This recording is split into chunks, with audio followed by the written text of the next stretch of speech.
What's happening, everybody? Welcome to another episode of the Side Guys Football Forum. I'm one of your co-hosts, Arm of the Side, joined as always by my good friend, my good buddy, the other half of the Side Guys, Mr. Tad the Side. And Tad, we're here talking about Thursday Night Football again and the fantasy implications.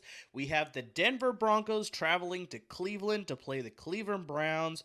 Both teams are at 3-3, 500. Both teams could use a win because, the Denver Broncos, they just got annihilated by the Las Vegas Raiders. That was pretty surprising. I was expecting it to be a little bit closer, but yeah, it just turned into a one-sided affair. And the Cleveland Browns, oh dear Lord, they're dealing with so many injuries. So this game on Thursday is going to be very interesting for sure. Let's just get into these injuries right off the top here, Tad. Kareem Hunt, not playing. Nick Chubb, not playing. All right, Baker Mayfield may not play. He has a not even torn, it is completely torn labrum. I don't understand how his shoulder can reach like that. If you saw the injury, he was reaching out and it bent completely wrong. It was nasty. Now, I will say this is his non-throwing shoulder, but obviously with the mechanics, you do need your other shoulder for balance. So, yeah, he's trying to get second opinions, and he's talking to doctors. He really wants to play, obviously, play for his team. But on the short week, I don't know if they're going to risk it. And if you're curious, if Baker Mayfield does not play, it will be Case Keenum as the starter, and the backup is former San Francisco 49er Nick Mullins will be the backup quarterback. Not bad. Honestly, not bad depth there. Very interesting sort of situation there, but Tad, oh my Lord, how do you assess this Cleveland offense, especially for fantasy implications too? It's just who do you go with? It's just, gosh, this is a nightmare. If you're a Nick Chubb roster owner, if you're a Kareem Hunt roster owner, Baker Mayfield as well. I mean, it's just I don't know. Give some people out there a little bit of optimism if you can. I mean, what am I, a genie? I'm not going to pull out optimism out of nowhere. But I know I've said this a couple times over the past couple weeks, but what the hell are we watching? Football is an insane sport because, okay, we're watching one quarterback who, rumors were a couple years ago that he nearly had to get his leg amputated because his knee was basically nearly separated from his body with Teddy Bridgewater. And now we have a guy whose shoulder is basically separated from the rest of his torso. And he's like, hey, I think I can play a couple days later. What are we watching? Yeah. People, yeah. I know you love the game, but just take it easy. My God. But, I'm actually a little disappointed because this had all the, makings of a very interesting matchup because the Denver Broncos are not a gimme win. I'm not going to say they're a good team, but they're a competitive team. And the Browns, the Browns are one of those teams that are definitely falling short of expectations even before all these injuries. So it would have a great storyline of could this Broncos team potentially break the Browns back in terms of you're not as good as you thought you were this year. But if that happens this week, it doesn't really have that same effect because it's we have half our offense out. So now going to a fantasy aspect, though, this does open up some very interesting, potentially good fantasy prospects for you on the Browns side. I know that sounds absolutely crazy, but here are a couple players I like on the Browns.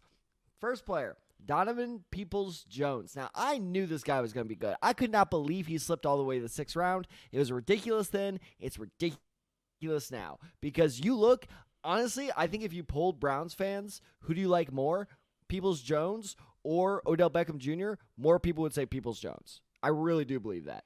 I think the tough thing is just, we talked about this before, Tad, it's just the chemistry was just never established between Odell Beckham Jr. and Baker Mayfield.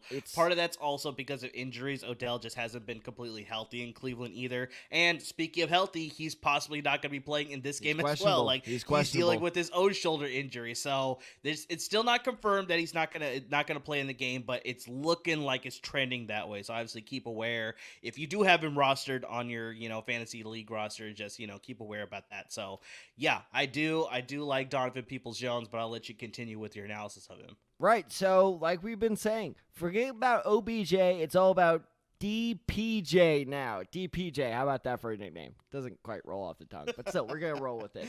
DPJ, I mean, you look at the performance he's had fantasy-wise the past 2 weeks. He had 9.5 points 2 weeks ago. Again, this is half PPR, so it may be a little different, but bottom line, he had a okay to good week, depending on your expectations, 2 weeks ago.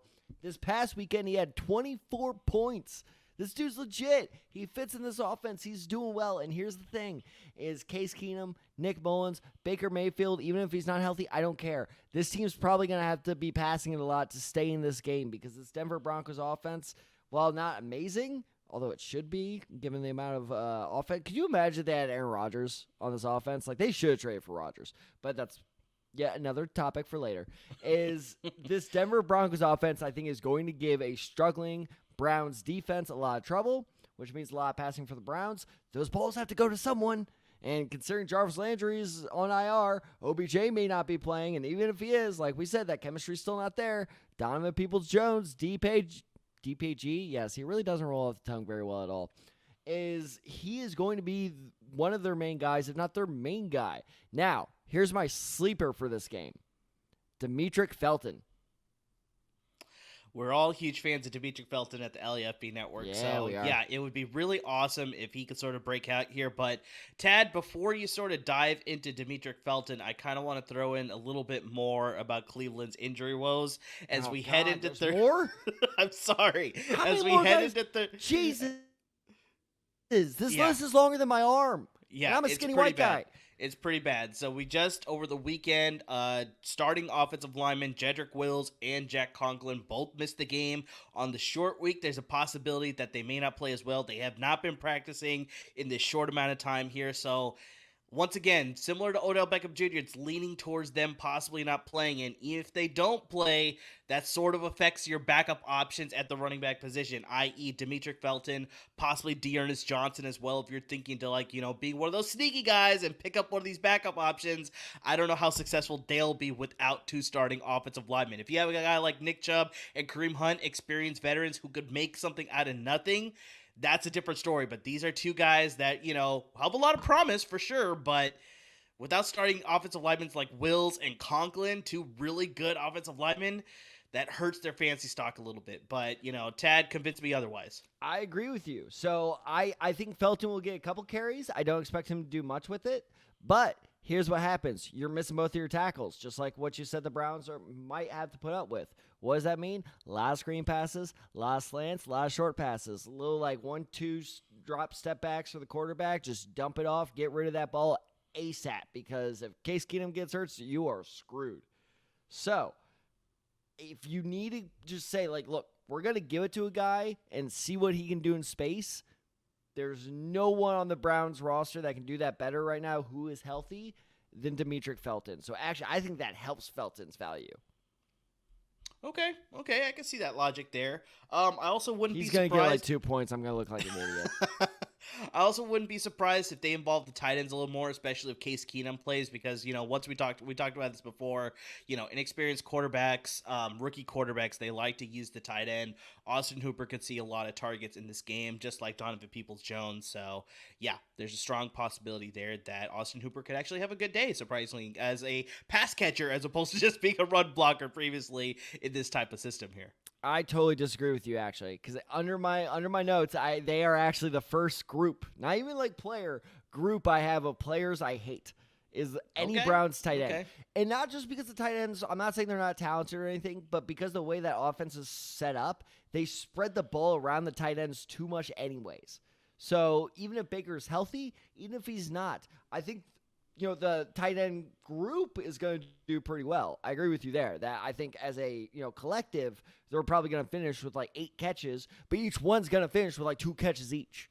So fantasy-wise, I wouldn't trust a single one. But as a group, I don't even think that's a thing. But if there's a group fantasy league where you're hey, Browns tight ends, they're going to do well, yeah, then go for it.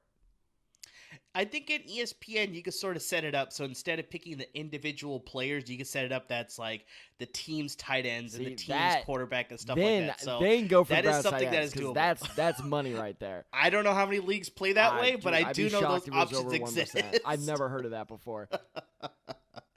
Yes, That's a good for sure. prop, by the way. That's a good prop. If you can get a prop of Cleveland tight ends over under 5 catches, take the over. Yeah. It's pretty much the same leagues that are also playing with like the punters and the head coaches as part of their fantasy roster as well. It's almost as crazy as playing in a 14-man league. I will bring this up, especially today. You should see me like scouring the waiver wire for a running back today. Jesus. Yeah, a little rough today. So, Tad, obviously, we're talking about Cleveland and their woes and everything that they're dealing with. Let's sort of shift it over to the Denver side. So, before we get to the Denver side, though, I want to speak about this, that I know you like Demetric Felton in the short passing game, but another reason to just not be so high on the running game, this is for both teams as well. Denver and Cleveland are both good at stopping the run. They're 4th and 6th, respectively, at allowing the fewest yards on the ground. So, I mean, this could be a very much like, force your quarterbacks to beat you. So we'll see what happens, because Denver has 2 really good running backs that are healthy. They got Melvin Gordon, Javonte Williams. If they could sort of establish themselves, that would be a really good thing for the Denver offense. But Cleveland has a really good rushing defense. So we'll see what sort of, open holes they'll be able to get out there, get some yardage that way. We'll see. Maybe tough sledding for them. But yeah, like we talked about, Denver's coming off a rough loss against the Las Vegas Raiders. They're hoping to sort of cement themselves, winning in the division, but just it went in a completely different direction. I will say Teddy Bridgewater is dealing with a foot injury. I haven't heard anything about him being kept out of this game, but it is something to monitor, because if he does miss the game, obviously they're going to go with Drew Lock. That could affect things for the passing offense. But if Teddy Bridgewater still plays, I like the passing offense for the Denver Broncos. I mean, you got your Courtland Sutton, you got your Noah Fant, you got your Tim Patrick. Cleveland is tied for 3rd in the NFL for allowing the most passing touchdowns. So this could be something that Denver could possibly exploit and, get good utilization out of Sutton and Fant and Patrick and some of these other guys. Kendall Hinton is like a 4th, slot guy or whatever, used some of these pass catching running backs out of the backfield. Was he the emergency quarterback last year? He was the emergency quarterback for that game that they had last year. I love it. I don't know anything about him except for that. I love him. That's the reason to remember the name. Exactly. So that's the one thing that Denver could possibly exploit through the passing offense. But the biggest thing, unfortunately, just with Denver is just their pass protection has been very below average. They're not giving Teddy Bridgewater enough time. That's forcing, misconnections with some of these receivers, leading to turnovers. He's got sacked a ton of times. I think he got sacked 3 times by Max Crosby in that Raiders game. Destroyed him. Holy shit. And he wasn't the only one. There's a couple other guys there getting in the backfield as well, just constant pressure. And so Cleveland has their own. Oh, wait a minute. Cleveland has their own set of good pass rushers as well. Obviously, Myles Garrett's absolutely tearing it apart still in his 2nd straight year. They got Jadeveon Clowney. They got all these really good pass rushers to get after Teddy Bridgewater. So that's going to be a key X factor. If Denver can protect better, that can lead to Teddy Bridgewater getting enough time. That could get it out to his pass catchers that could possibly exploit this Cleveland passing defense, because surprisingly, that's the one defense that's been that's one part of their defense, I should say, that's a little bit more susceptible. So we'll see what happens there, but I still don't like their chances. Unfortunately, Denver's pass blocking is just not going to be as impressive. I think it's honestly, this game, I don't know how to feel about it, because we sort of talked about this with Cleveland and Arizona, where Arizona was dealing with their own COVID issues with their players and their front office and their staff members, and then Cleveland's dealing with their injury woes. Well, this is the very same thing, where Cleveland's still dealing with injuries, maybe a little more than that game on Sunday, and Denver is just reeling off of just like finding an identity as far as what kind of team this is. They have a really good defense,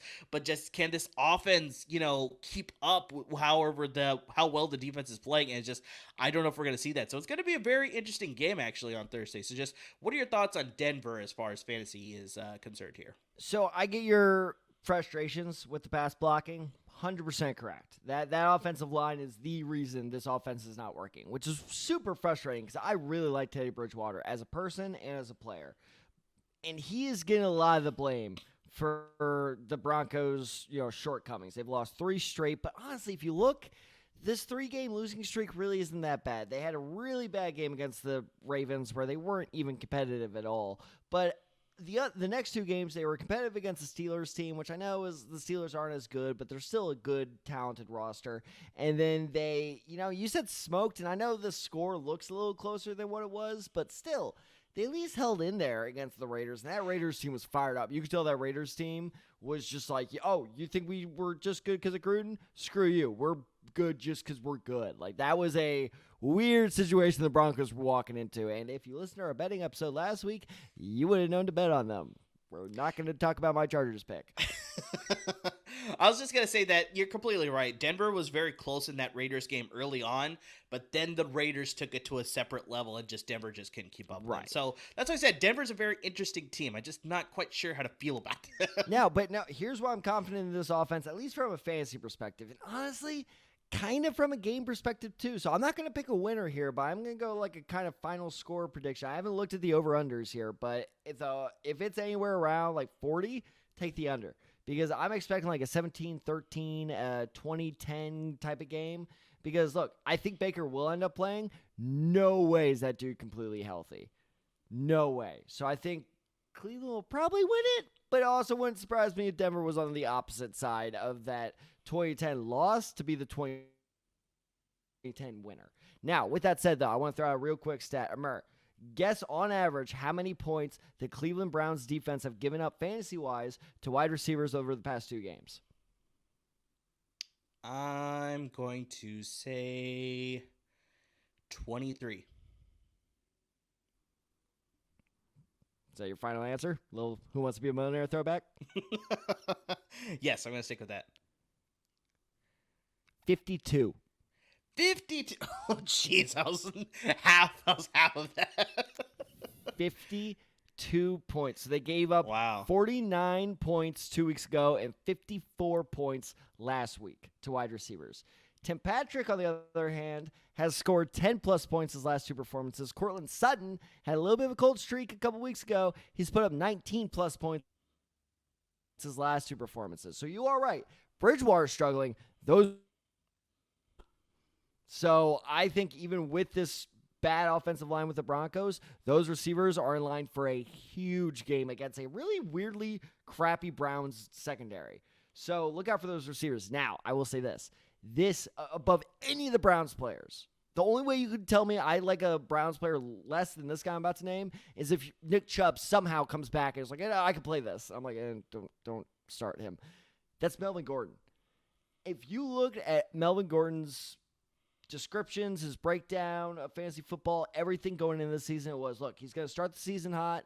Javonte Williams is going to take over. He's not going to be that good anymore. It's happening. Melvin Gordon has not scored over 10 points week 3. Javonte Williams has not done so hot either, but he's doing slightly better. Not to mention the Browns, and this is a weird thing about the Browns, kind of like what you said with this defensive line with Clowney and Garrett. I think, did they bring Richardson back? I think they have Richardson, if I remember correctly. Yeah. On in the offseason. But either way, this defensive line is really good. So they're second in fantasy against the run. Melvin Gordon, like I said, has not gotten double-digit points in almost 4 weeks. Stay away from him. Melvin Gordon is an absolute bust this week. Yeah, like I said, both teams have really good rush defenses, so it's going to be hard. This is such a hard game to talk about, guys. You don't understand how hard it was putting notes together for this. This is this is harder than Panthers-Texans, because at least that game I was like, all right, here's some good players on some shitty teams. Now I'm just like, all the good players are hurt. Like, who the hell do I pick here? This one's going to be tough.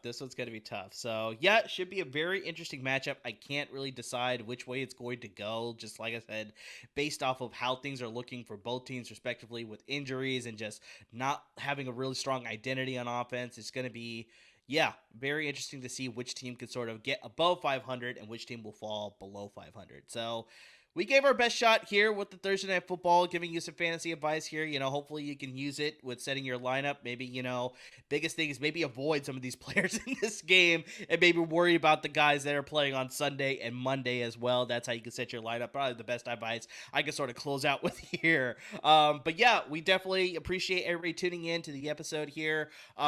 Obviously, we say this every time, but just follow us at all of our various Twitter handles right at the bottom there. You got my handle, I'm Decide 23, Tad's at Tad Decide 94, the show handle D Decide, guys. Let us know what you're thinking. We talked about this before in our waiver wire episode. This is the largest bye week, largest amount of teams on a bye week this entire season with 6. Lots of key teams are out with lots of key players. The Chargers, the Vikings, the Cowboys, lots of big players, obviously. So, if you need advice, hit us up. We're ready to help you out. And we already talked about before, the trade deadline will be coming up soon. If you need advice with some trades, you need to improve your roster as we head closer to the postseason, for fantasy postseason as well as regular postseason. We want to help you out in any way that we can. But yes, to everybody that's tuning in to the videos, to the podcast, to anything and everything in between, we just can't thank you enough, guys.